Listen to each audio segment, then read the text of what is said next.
"You're not welcome here," my mom said. "We will pretend you don't exist." They didn't expect me to be the CEO they needed.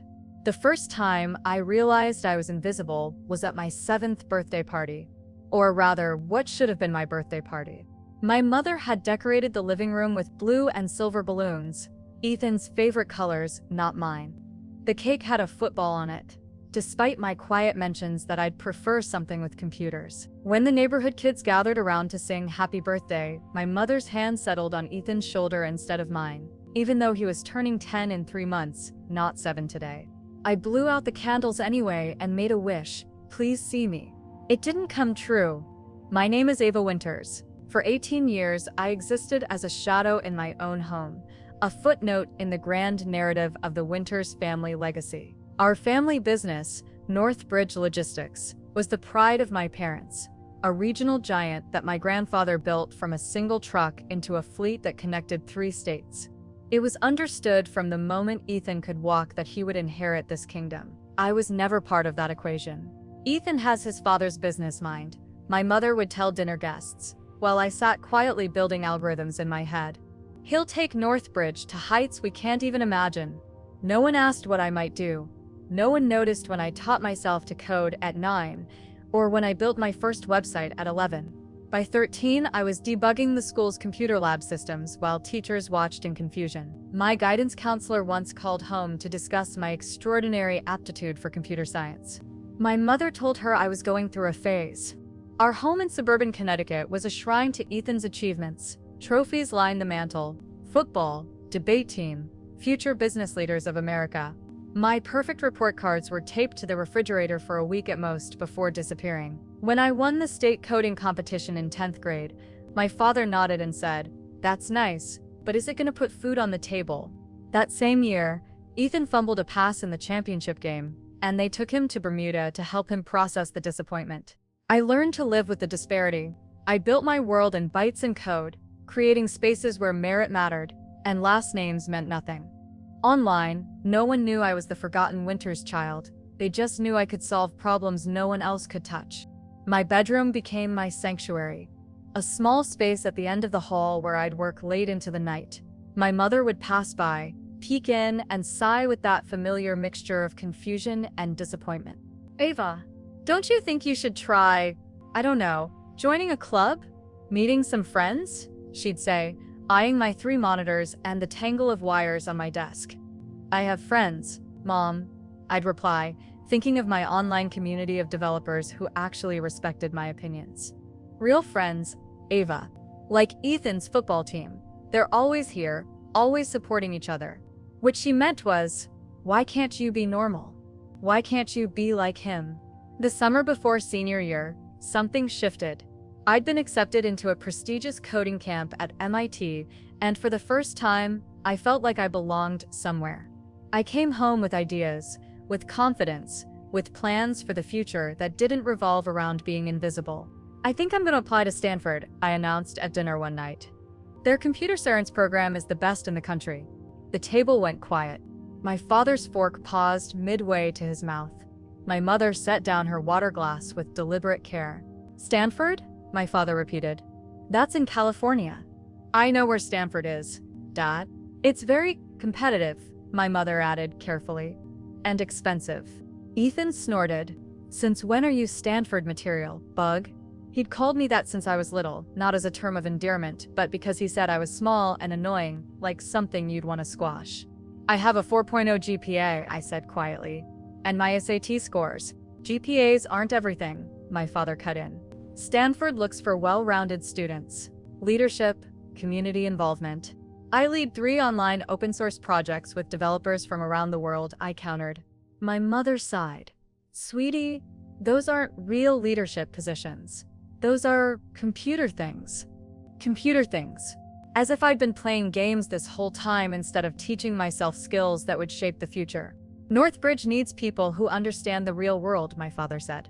"The business program at UCON would be perfect for you. Close to home, practical." I pushed my food around my plate. "I don't want to work at Northbridge." The silence that followed was different. Charged, dangerous. "What did you say?" My father's voice had dropped an octave. I said I don't want to work at Northbridge. I want to build software. Start my own company someday. My mother laughed, a short, dismissive sound that cut deeper than any insult. Oh, Ava. Building a company takes more than hiding behind a computer screen. It takes people skills, confidence, drive, like Ethan has, my father added unnecessarily. I looked at my brother, who was smirking into his mashed potatoes. Golden child. Heir apparent. The son they want. I have drive, I said, my voice stronger than I felt. And I'm going to apply to Stanford. I might even get a scholarship. My parents exchanged that look, the one that said, "Isn't she cute, thinking she can do things?" I did apply, and I worked harder than I'd ever worked before. Not just on academics, but on crafting a perfect application that showed who I really was, what I could really do. I submitted it on a rainy October evening, then waited through the longest months of my life. The acceptance letter came on a Thursday. I stood in the driveway, rain soaking through my jacket, staring at my phone in disbelief. Not only had Stanford accepted me, but they'd offered me a full scholarship based on academic merit and my extraordinary potential in computer science innovation. I ran inside, rain dripping from my hair, letter clutched in my trembling hand. They were all in the living room, a family meeting about Ethan's future role at Northbridge. I burst in, interrupting my father mid-sentence. I got in, I announced, breathless. I got into Stanford, full scholarship. I expected something. Surprise, maybe. Reluctant pride, a slow realization that maybe, just maybe, I wasn't living in a phase. My father cleared his throat. We're in the middle of something important, Ava. Did you hear what I said? Stanford. Full scholarship. Ethan rolled his eyes. Cool, bug. Now can we get back to real business? My mother stood up, smoothing her skirt. Ava, let's talk in the kitchen. I followed her, still clutching my phone, rain still dripping from my hair onto the pristine marble floors. In the kitchen, she turned to me, her face set in that familiar mask of pleasant disappointment. Stanford is very far away, she began. That's okay. I'm ready for something new. You've always been different, she continued, as if I hadn't spoken, always insisting on going your own way, no matter how impractical. My excitement began to curdle in my stomach.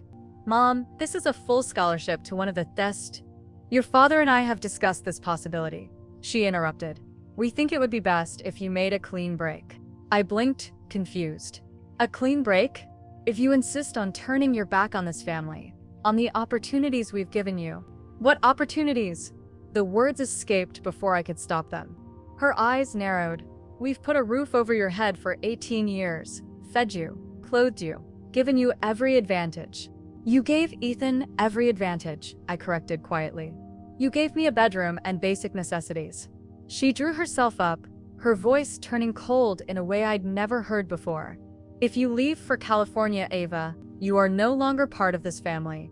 You're not welcome here anymore. We'll pretend you don't exist. The world seemed to tilt under my feet. What? It's your choice. Stay and attend UConn, help with the family business like you're supposed to. Or go and be whatever it is you think you're going to be. But you can't have both. I stared at her, this woman who had given birth to me, who had packed my lunches and sometimes, rarely, stroked my hair when I was sick. You're disowning me for getting a scholarship to Stanford? I'm giving you a choice, family or fantasy.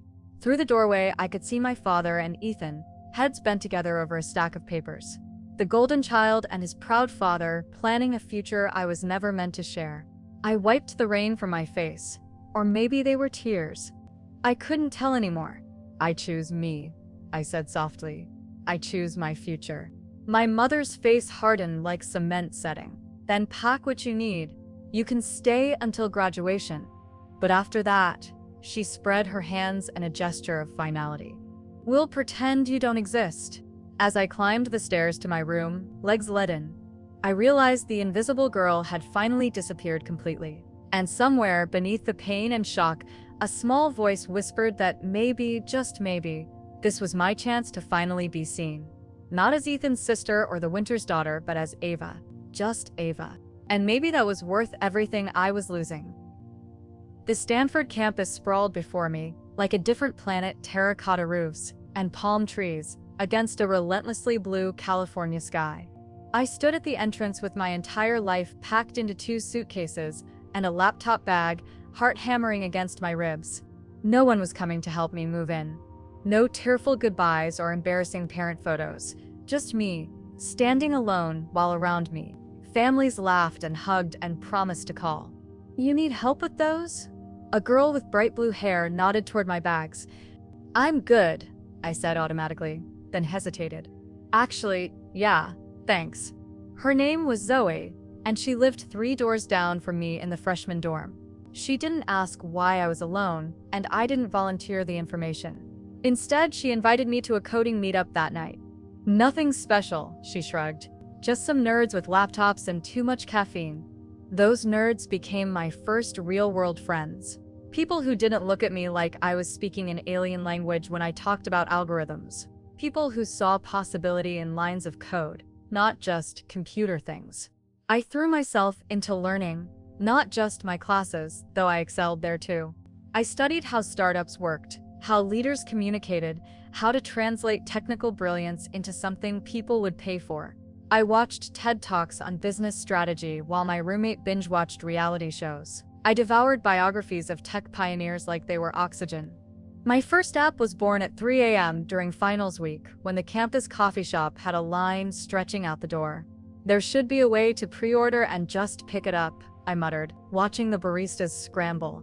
By dawn, I had the prototype sketched out.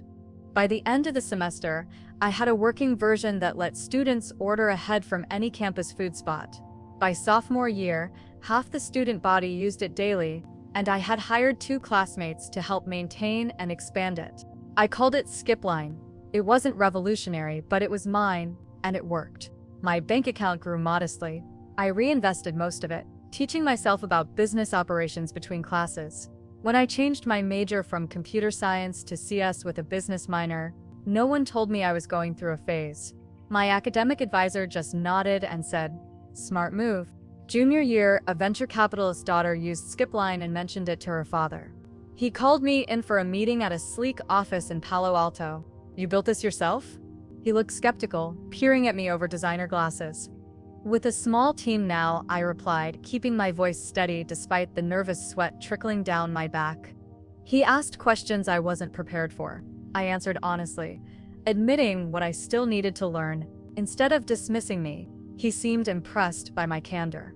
"Most kids your age think they know everything," he said, closing his laptop. "You know what you don't know. That's rare." He offered $200,000 in seed funding, pocket change in Silicon Valley, but a fortune to me. I negotiated for $250,000 and advisory support, surprising even myself with my confidence. That night, I sat cross-legged on my dorm room bed, staring at the signed agreement. For a fleeting moment, I thought about calling home, sharing my success with people who had predicted only failure. Instead, I called Zoe, now my CTO.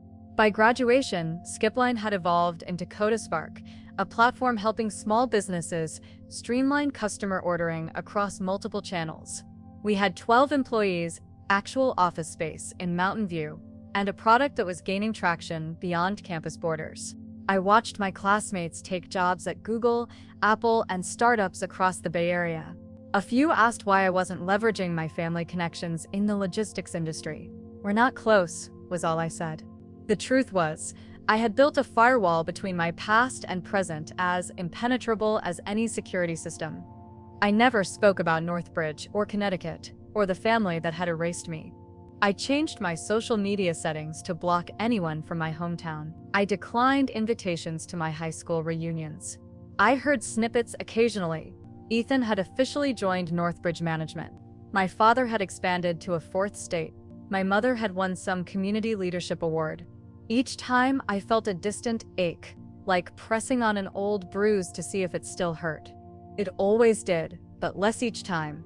5 years after graduation, CodaSpark crossed the $1 million revenue threshold. We specialized in logistics tech now. Ironically, the family business I'd rejected had shaped my understanding of where technology gaps existed in supply chain management. Our software helped small and mid-sized shipping companies compete with the giants by optimizing routes, streamlining inventory, and connecting systems that had previously operated in isolation. I bought a small house in the hills with a view of the bay. I traveled internationally to meet clients. I dated occasionally, though work consumed most of my energy. I built friendships with people who knew me only as Ava, the focused, innovative CEO of a growing tech company. Not Ava Winters, the ghost child. Not Ethan's awkward sister, just Ava, rebuilt from scratch. On difficult days when investors questioned my vision or competitors launched similar products, I heard my mother's voice. "We'll pretend you don't exist." And in those moments, I would straighten my spine, look directly into doubtful eyes, and think, watch me exist. Watch me thrive. Because the girl they had erased was gone. And the woman who replaced her was just getting started. 10 years after I walked onto Stanford's campus alone, CodaSpark had become a name that mattered in Silicon Valley. We employed over 70 people, occupied 3 floors in a gleaming San Francisco high-rise, and our logistics software powered operations for companies across 4 continents. Forbes had featured me in their 40 Under 40 list, calling CodaSpark the logistics industry's most essential disruptor. The article made no mention of Northbridge or my family connections. As far as the world was concerned, I'd materialized out of thin air, a self-made success with no backstory worth mentioning. I preferred it that way. Until the whispers started. It began with Marcus Lawson, one of our newest clients, during a business dinner at a restaurant overlooking the Bay Bridge. "You know what's surprising?" he said, swirling his wine. "That old dinosaur Northbridge is still lumbering along at all. Their systems are practically prehistoric." My fork paused halfway to my mouth. I hadn't heard the company name spoken aloud in years. Northbridge? I kept my voice neutral. The logistics company on the East Coast? Marcus nodded. Used to be a powerhouse. My father's company competed with them back in the day. Now they're hemorrhaging clients because they refuse to modernize. He laughed. Their CEO still uses a flip phone, if you can believe it. That would be my father. He'd always prided himself on being old school. Technology was for people who couldn't solve problems with grit and handshakes. Interesting, I said, redirecting the conversation to Marcus's implementation schedule. But the mention of Northbridge lingered like a paper cut, small but persistent, stinging when least expected. A week later, my VP of Business Development burst into my office, waving her tablet. "We need to go after this contract. Mid-Atlantic Shipping is looking to switch providers from, get this, Northbridge Logistics. Apparently, their systems keep crashing, causing delivery delays." I stared at her, my coffee cooling forgotten in my hand. "How do you know that?" "Industry chatter. Their logistics director was complaining at the Transport Tech conference. Said Northbridge is running on systems from the Stone Age and refusing to upgrade." She grinned. "Their pain point is exactly what our platform solves." I nodded slowly. "Let's look into it." That night, I did something I hadn't done in a decade. I searched for Northbridge Logistics online. Their website looked almost exactly as I remembered it from high school. The same navy blue color scheme, the same staged photos of trucks and warehouses, the same clunky interface. The About Us page showed my father, hair now completely silver, standing beside Ethan in front of the company headquarters. My mother stood slightly behind them, her pearls and perfect posture unchanged by time. No mention of a second child. As promised, I didn't exist. What did exist were financial reports showing 3 consecutive years of declining revenue. Industry blogs speculating about Northbridge's future. A particularly scathing article titled "When Family Legacy Becomes Business Liability," which quoted an anonymous insider saying the company's heir apparent was more interested in maintaining tradition than acknowledging reality. Ethan, a golden child struggling under the weight of his own crown. I closed my laptop, unsettled by the strange absence of satisfaction. For years, I'd imagined them thriving without me. The perfect family unit, unencumbered by their awkward, tech-obsessed daughter. Their struggles should have felt like vindication. Instead, it felt like watching a car crash in slow motion. Horrifying, but impossible to look away from. Over the next months, more whispers reached me. Northbridge had lost their biggest client to a competitor with automated tracking capabilities. Their customer service ratings had plummeted as delivery errors mounted. They'd laid off staff at 2 facilities. The empire was crumbling, brick by digital brick. "You should reach out to them," Zoe suggested during our weekly strategy meeting. Northbridge would be a perfect candidate for our legacy integration system. Not a good fit, I said firmly, ignoring the raised eyebrows around the conference table. I never reject potential clients without explanation. I doubled down on other prospects, pushed our developers to refine our products further, traveled to Singapore to secure an entertainment partnership. I kept moving, as if forward momentum could outpace the past, nipping at my heels.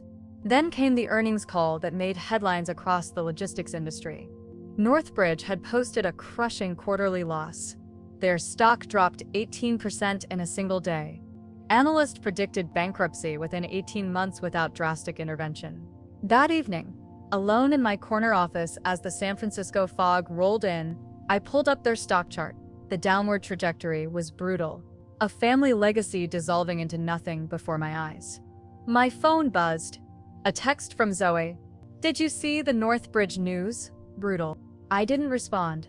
What could I say?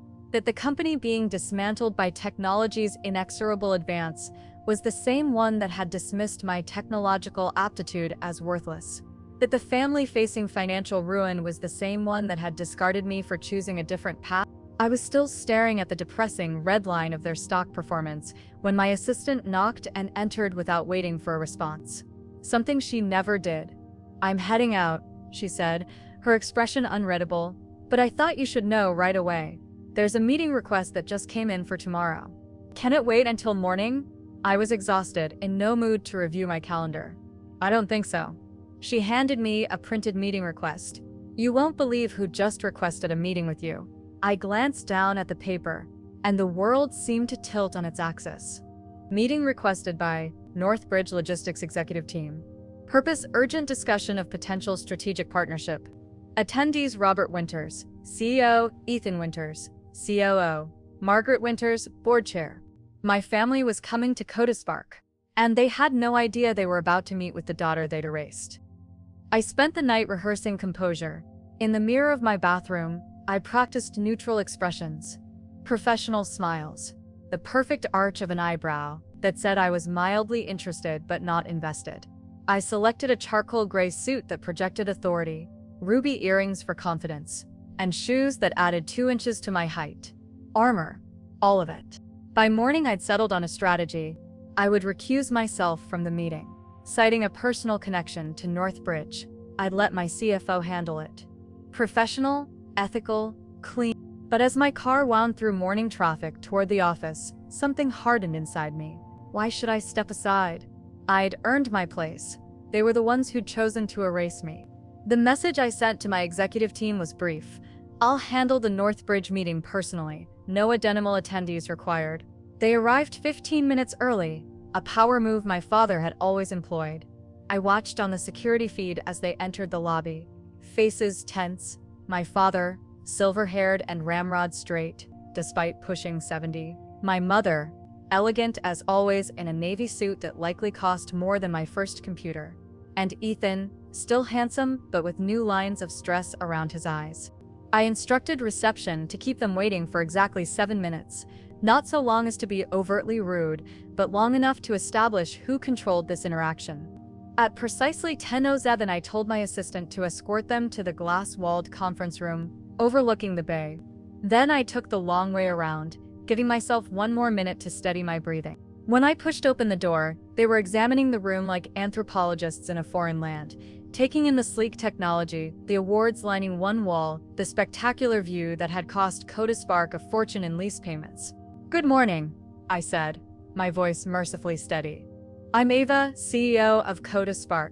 They turned in unison, and the recognition hit in 3 distinct waves. My father's face drained of color, his mouth opening slightly before snapping shut. My mother's perfectly manicured hand flew to her throat, clutching her pearls like a Victorian lady about to faint. Ethan simply stared, blinking rapidly as if I might disappear if he refreshed his vision enough times. No one spoke. The silence stretched between us like a physical thing, taut and dangerous. Finally, my mother's voice broke through, trembling slightly. "We didn't realize this was your company." 10 years of absence. No acknowledgement of what they'd done. No apology. Just shock that the child they'd discarded had become someone they needed. I moved to the head of the table and gestured for them to sit. You didn't realize I existed, remember? The room went cold. Ethan flinched as if I'd slapped him. My father's jaw worked silently. Only my mother maintained eye contact, her expression shifting from shock to something calculating. Eva? She began, her composure returning. What a surprise! Is it? I settled into my chair, opening my tablet. Let's talk about why you're here. The next 10 minutes were surreal. My father, the man who had dismissed my computer things as worthless, stumbled through an explanation of Northbridge's outdated systems. Ethan, who once mocked my social awkwardness, described their failing customer relationships with halting uncertainty. Through it all, my mother watched me with the intensity of someone trying to solve a complex equation. We need to modernize, my father concluded. Our systems are obsolete, I supplied.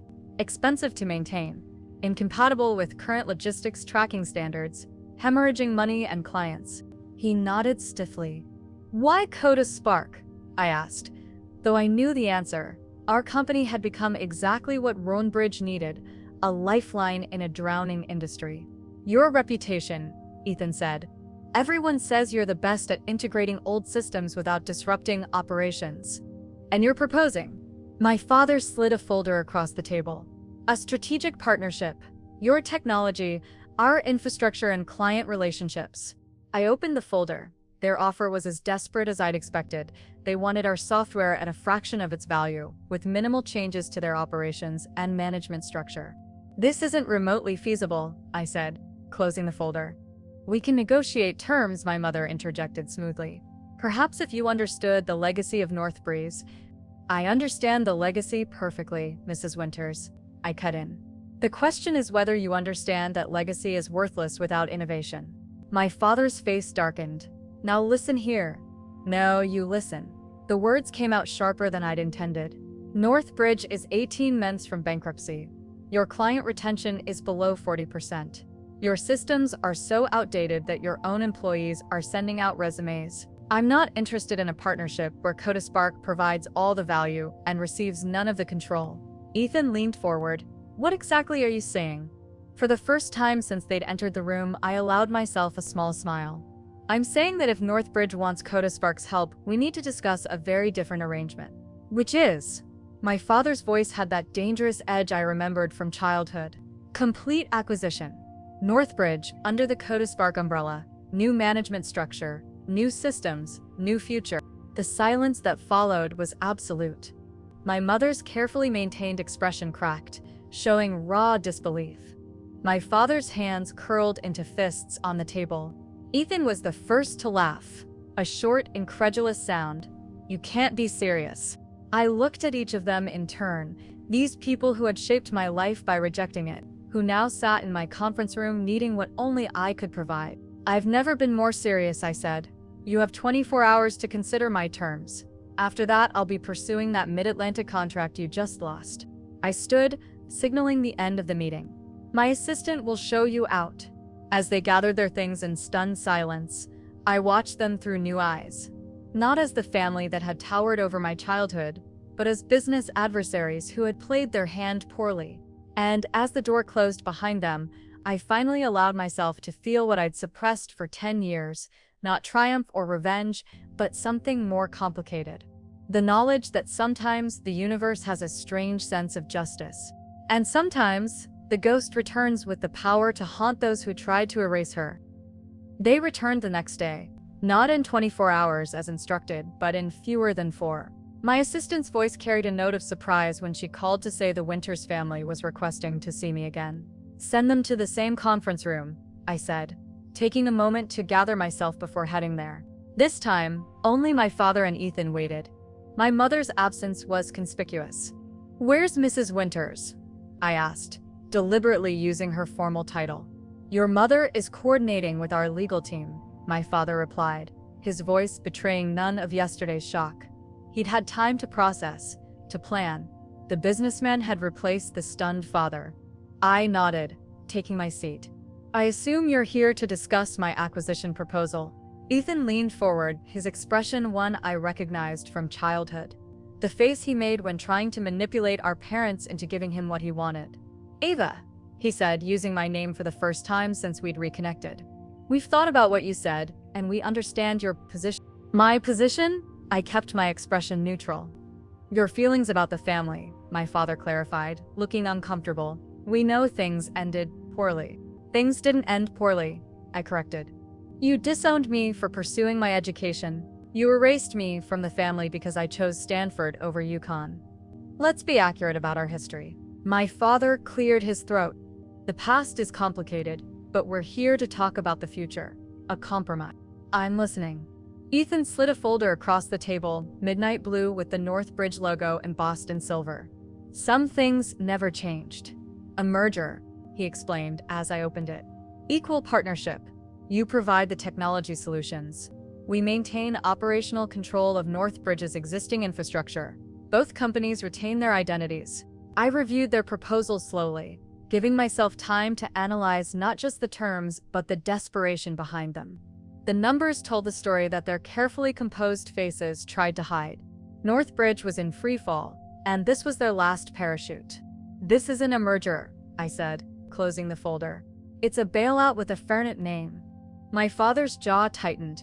It's a reasonable solution that benefits both sides. No, I set the folder aside. It's a way for you to access our technology while maintaining control. That's not going to work. Why not? Ethan demanded, his practiced charm slipping. Because you're still angry? Because you want revenge? I studied my brother's face, the golden child now tarnished by failure, desperately trying to save what he'd been groomed to inherit. This isn't about revenge, Ethan. It's about business. I pulled out my own folder, stark white with the CodaSpark logo.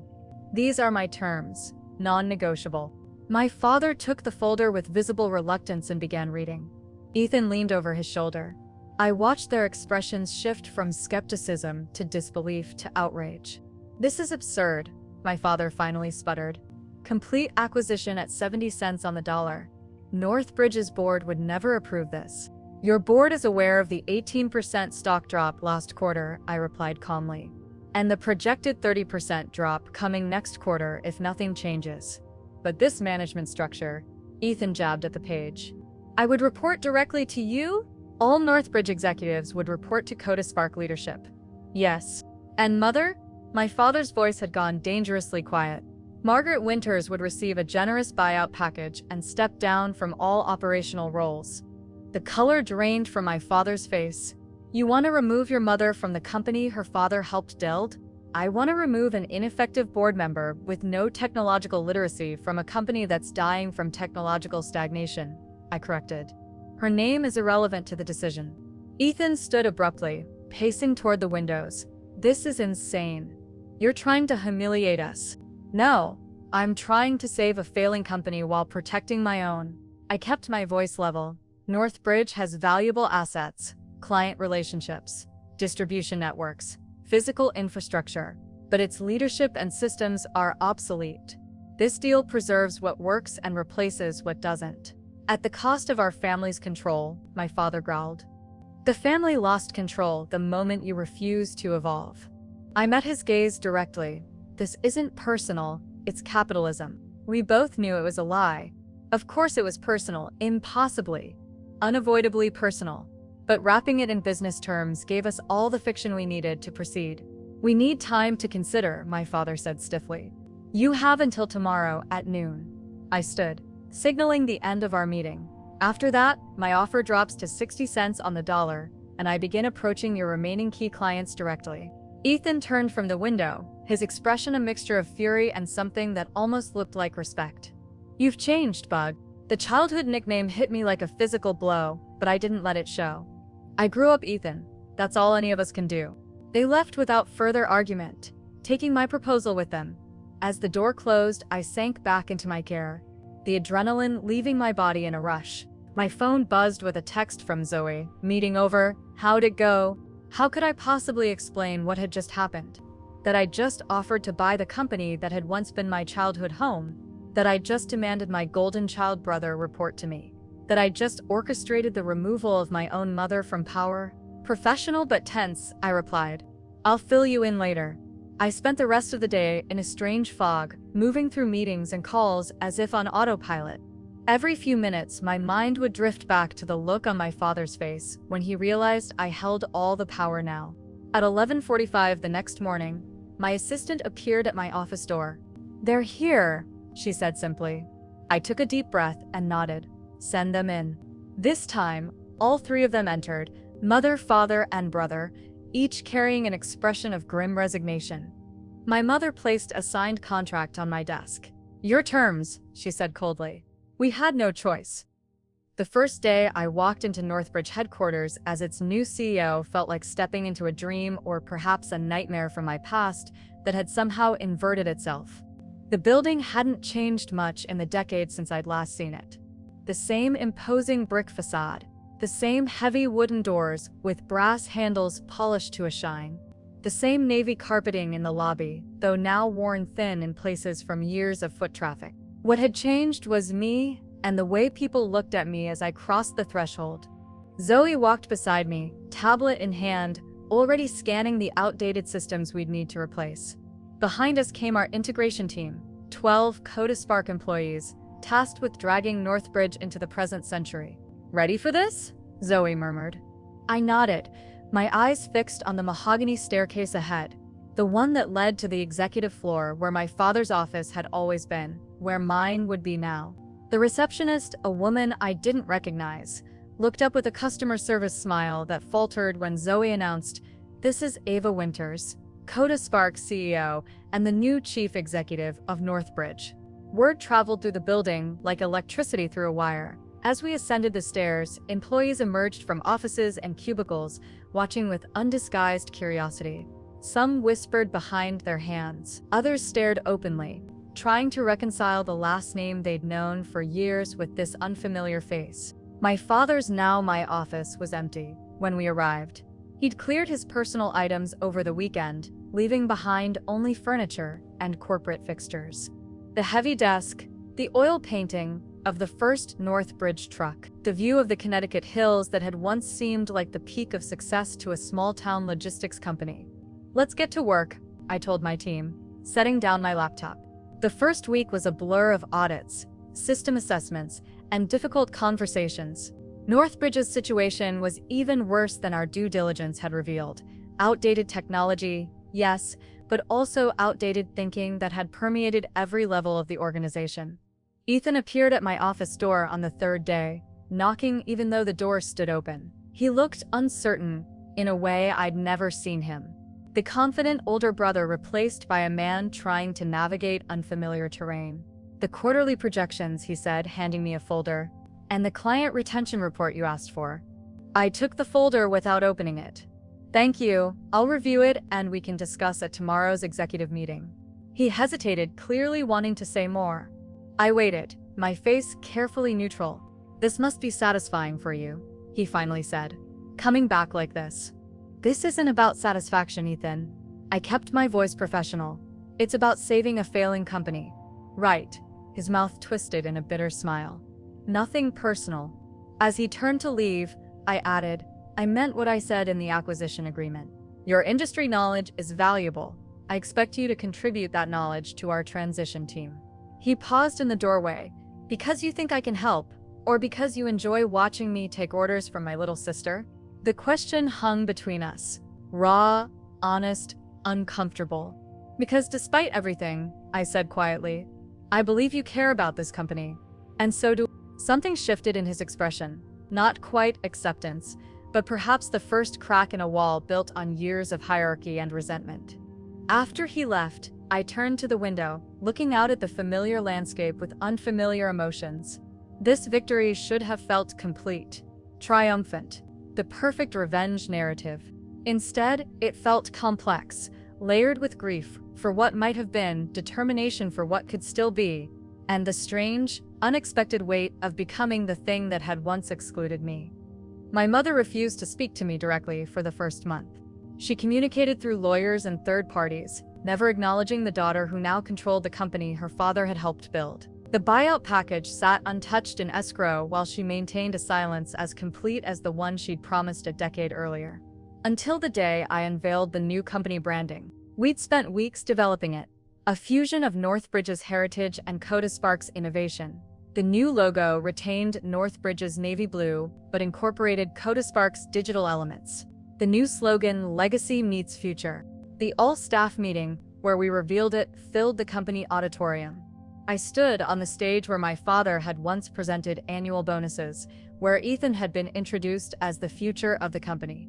Northbridge was built on connections, I told the assembled employees. Physical routes that moved goods from origin to destination. CodaSpark was built on the same principle, creating digital pathways to streamline those journeys. Together, we're building something stronger than either company could be alone. As the new logo appeared on the screen behind me, I caught sight of my mother standing at the back of the room. She hadn't been invited, had in fact been explicitly excluded from operational matters in the acquisition agreement. Yet, there she stood, watching as her family company transformed into something new under my guidance. Our eyes met across the crowded room. I expected anger, perhaps, or that icy dismissal I remembered from my childhood. Instead, I saw something I'd spent 18 years hoping for: recognition. Not approval. We were far from that. Not love. Some bridges, once burned, stay ash forever. But acknowledgement of who I was, what I'd built, that the girl they'd erased had become a woman who couldn't be ignored. She didn't smile. She didn't nod. She simply held my gaze for one long moment before turning and walking out the door. Later that week, she cashed the buyout check. The next day, a courier delivered a small package to my office.